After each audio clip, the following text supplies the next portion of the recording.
Hey beautiful people, welcome back to the channel. I feel like it's been forever. It's only been a couple weeks since I shot my finance video at the beginning of the month, but then because of travel and everything like that, I skipped a week, and then we had our Buc-ee's video, so it's been a couple weeks since we've had a sit-down chit-chat. Please excuse my appearance. I promised myself I would sit down and record this video at 10:30, and it's now 11 a.m. because I realized I never let the dogs out this morning, and when I let the dogs out, I proceeded to then decide I needed to garden, so my nails are a wreck and dirty, and I'm wearing, not the best outfit. But I digress. It does not matter what I look like, because today we're just talking about how to make money without investing in massive amounts of equipment and startup costs. How can I bring in a couple extra dollars per month selling things around the house? If you're new here, hi, my name is Gabby, and welcome to my channel, Life with Gabby, a little bit of everything that I'm interested in. And this week, we are diving into a topic that I really want to talk about. This week, we are discussing how can you make money with things that are just creating clutter around your house without having to pay any startup costs or an absorbent amount of money to get started. So today we're covering 3 easy ways to make cash with your clutter around the house. Let's get into it. All right, number 1 is going to be the easiest, but it will require you to have a social media profile, and that is going to be Facebook Marketplace. Look, I absolutely love Facebook Marketplace. I'm up to like 90 5-star reviews. I always have dozens of items listed. We moved from a larger home into an apartment across the country, and so our design, our decor, our needs have changed, and as a result, I've had a lot of excess stuff sitting in the attic. I actually have a designated area in my attic where all of the things that I have listed on Facebook Marketplace go to stay until somebody claims them and wants to meet up and buy them. This is going to require no money, just your smartphone and a social media profile. You just go ahead and take multiple photos of the item you want to sell. My recommendation is, please, if it's like a table or something that it needs dimensions, a bed, go ahead and just take the measurements and put them in the description. I would also recommend picking a place locally that you can meet people where it's a mutual meetup spot, meaning you may not want everybody coming through your home. Now, I trust people on Facebook Marketplace, but I live in an apartment in my father-in-law's home, and he doesn't really love it when people randomly pull up to the house. So to respect his wishes, I decided that the meetup place would be right down the road at a local mobile gas station, which is very public, or sometimes I'll meet in the church parking lot that's a couple blocks away as well. With Facebook Marketplace, just remember that people like to haggle, so be willing to negotiate. And what I would do is set a standard fair price a little bit higher than what you would like to get. People will always low bottom you, people will always come at you with a lower price. And so, for instance, I had a brake controller by Echo that was from our RV that we had to sell, and honestly, I just wanted like 120 out of it, so I listed it for 160. And at first I got a couple people really lowballing me. I held on because I knew that brand new that thing was worth over like $250. Eventually somebody messaged me and said, would you take $125? And I said, absolutely, let's meet up. And so I got exactly what I had wanted out of it. My suggestion, if you're not familiar with Facebook Marketplace and you don't know what price to set, is go ahead and search in your local Facebook Marketplace area what things are selling for. I had a Orange Theory like heart rate monitor, and I noticed other people online were selling them for $75. So I set mine to $60 because at this point I've had it for an extra couple months. I would really like to move it. So yeah, that costs nothing, just a couple of pictures, couple of measurements. Ideally, you have a space to store all of these things that you list, depending on how many items you list. It's a good way to declutter your space, keep yourself organized and minimal, and it's really nice to bring in some extra cash, whether you need it for some groceries or you want to use it for a tank of gas. I just sold something last week for 20 bucks, and because I had the $20 cash, I got the discount on a tank of gas, and I'm still running on that tank of gas a week later without having to touch our bank account. Okay, so the first one required absolutely no startup costs, right? That's assuming that you have a smartphone with a camera and you have a Facebook profile. This next one is, I just started using it a couple months ago and I love it. It's going to be Poshmark. So Facebook Marketplace is good for like furniture and cookware and decor. But what about your clothing? What about your shoes? What about your purses that maybe not that many people are looking for on Facebook Marketplace? Poshmark is great for cleaning your closet. Now, I've also had ads for Depop recently on my feed. I'm gonna check them out because right now Poshmark charges a percentage of the cost. and they include shipping. So it's really, really easy. Basically, you take photos of your items. People can shop your closet, so you have an account and it shows you all of the different things that you have in your closet that are available or things that you've previously sold, and then how much you're willing to sell them for. People can counter bid.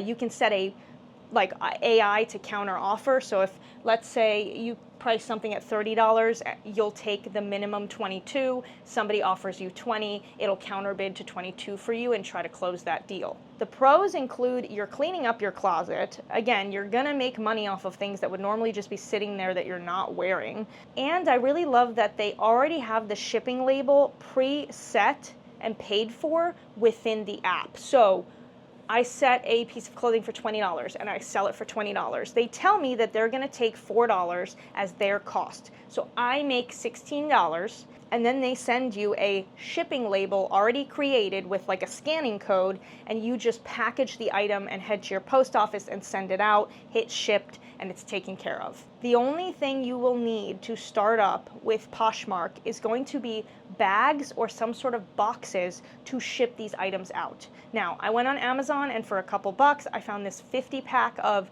mailing envelopes that are great for soft items because you can just fold up your clothing and your purse is right there, and then they have the automatic seal at the top.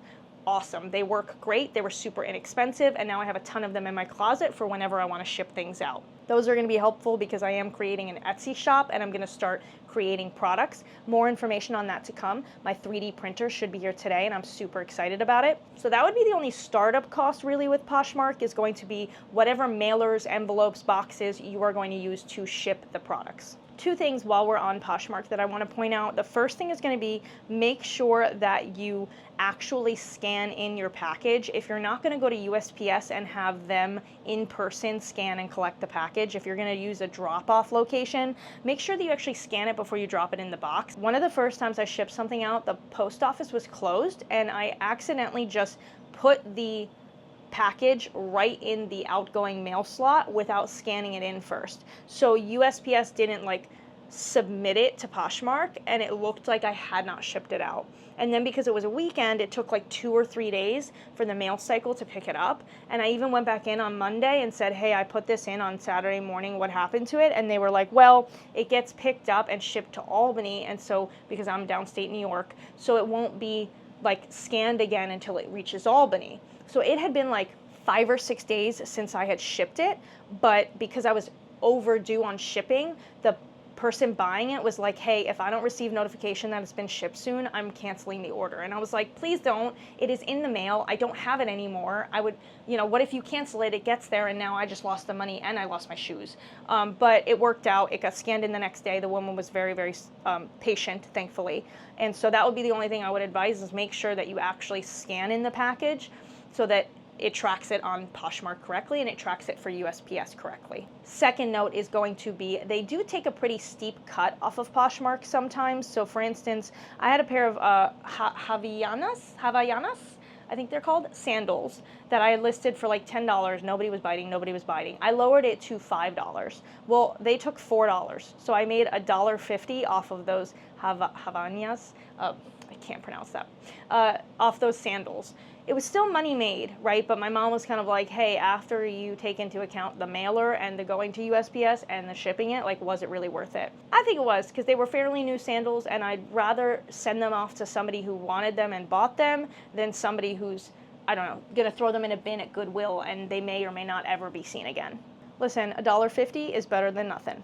By the way, before we move on to the third one, I will say for Facebook and Poshmark, you can set vacation mode. So make sure, especially on Poshmark, that if you're going to be away and you won't be able to get back and ship it within 2 days, that you mark that you're on vacation mode. Because Facebook, you can auto set everything to not be listed until you get back. Sometimes I'll leave them up when I'm traveling and I'll just put, hey, I won't be back in town until Thursday. I can mark this pending for you, and when I get back, I'll reach out. So then I'll set a reminder to reach back out when I return home. But for Poshmark, once they purchase the item, you have 2 days to ship or it's overdue and the buyer can cancel. And that's what had happened with me and those shoes that got kind of lost for a little bit, is that I shipped them, I didn't mark them shipped within 2 days, then she was able to cancel on her end if she wanted to, because technically I was outside that shipping time. And last but not least, it's an oldie, but it's a goodie, eBay. Guys, eBay's still there, it still works.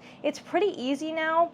I have an account that's years and years old, and I was like, I have some books that I want to list, and so I was able to take a couple pictures of the books. They are pretty particular about like making sure that you take photos of any imperfections, because if you have returns and you have bad reviews, that can affect your account.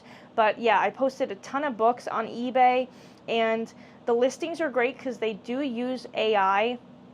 And basically you take the photo and then it automatically creates the entire listing for you, and it gives you like a comparable price of what other things are going for on eBay. They do take a small cut once you sell, unless you're posting a ton. It kind of depends on what you're pricing things at. The books I really don't make all that much money on, but again, I'd like to be sending the books to people who actually want to read them.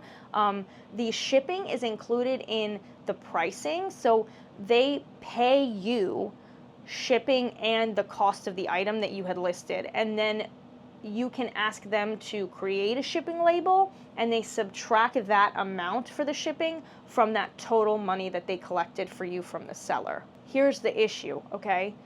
This happened to me, and I accidentally printed the shipping labels with the wrong return address, because again, that account's very old, so it had an old Florida return address and we're in New York.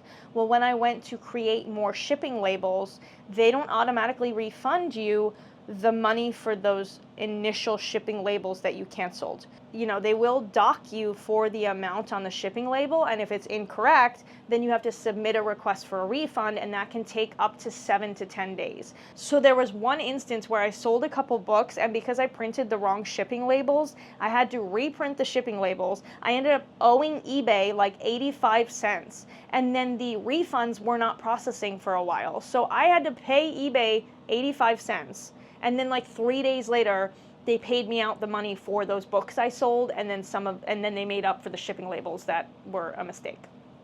So just be wary when you hit create shipping label that you're paying for that label, and then if you make a mistake on that label, it's going to take a few days to cancel. I think you can also just collect all the money and ship it however you see fit. So if you have a printer at home, a scale at home, and you think you can get it priced for a better deal wherever you're shipping, then I would suggest going ahead and doing that. So eBay is also like Poshmark in the sense that you're going to need some sort of wrap or envelope or box to put it in when you ship it. So there is also that cost that you have to consider. Lastly, I will say with eBay, one thing I like is that they will automatically repost your listing every couple weeks if you don't have any bids or buys on it.